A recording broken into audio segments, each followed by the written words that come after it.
সব সরকারাই ক্ষমতায় আসার আগে এই করবে সেই করবে সেই করবে, কিন্তু ক্ষমতার পরে আর আমাদের সাধারণ জনগণকে আর চিনান। এই সরকারই যায়, এই সরকারি সবই একরকম। আমরা যার সমর্থন দেই তারাই আঙ্গুল ফুলে কলা গাছ।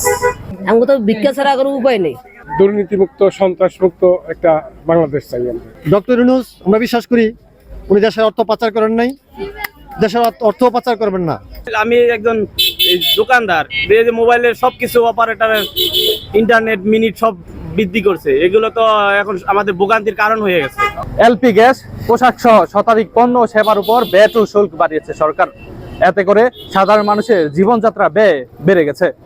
এ নিয়ে কি ভাবছেন সাধারণ মানুষ তা জানাবো কালের কণ্ঠের বিশেষ আয়োজন জনতার কণ্ঠ অনুষ্ঠানে। আপনাদের সঙ্গে আছি আমি মাহমুদুল হাসান। চলুন তাহলে সাধারণ মানুষ কি বলছে জেনে নেওয়া যাক।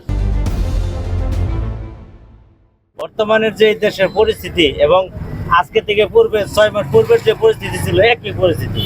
দ্রব্যমূল্য তো নিয়ন্ত্রণে আসতেছে না। দ্রব্যমূল্য নিয়ন্ত্রণে না আসলে আমাদের মতো খেটে খাওয়া মানুষ তো চলা অসম্ভব। আমাদের ইনকাম তো বাড়তেছে না। আগেও আমরা ইনকাম করতাম 5 থেকে 600 টাকা, এখন বরঞ্চ 4 থেকে 500 টাকা ইনকাম হয়। কিন্তু দ্রব্যমূল্য যা বাড়ছে তার চেয়ে 3 গুণ বেড়ে গেছে। আমাদের যে খেটে খাওয়া মানুষ আমরা খুবই বিপদে আছি এবং আমাদের দেখার মতো কি হয় না। আমরা যার সমর্থন দেই তারাই আঙ্গুল ফুলে কলা গাছ। মানে গরিবের কথা বলবে, হক কথা বলবে, জনগণের চিন্তা করবে, এরকম লোক আমি দেখি না বাংলাদেশে আছে। হ্যাঁ, আমাদের কথা চিন্তা করে না। আর আমরা চলতে খুব কষ্ট হলে দেখবে কে, কার কাছে বলবো, আমার কথা শুনবে কে? এরকম শোনার লোক তো নাই।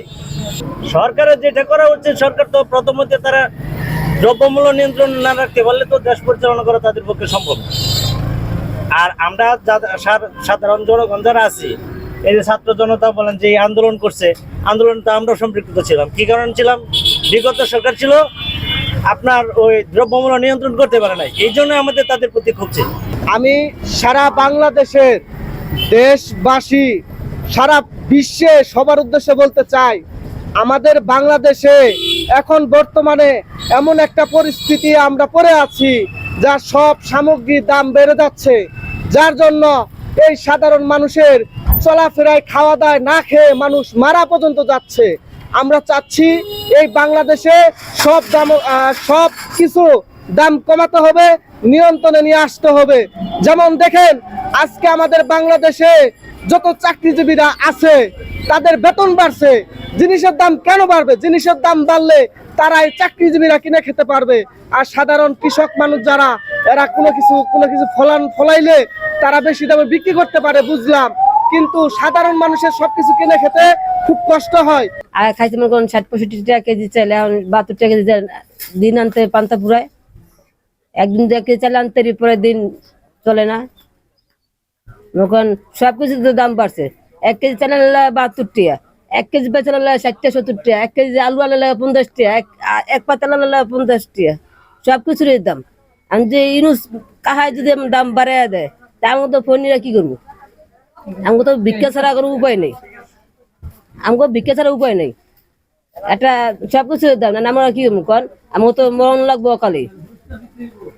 আমাকে অকালে মরণ ছাড়া কিছুই নেই। আর যারা বড় লোক মানুষ সেটা তো মোটামুটি চলে যেতে পারবো।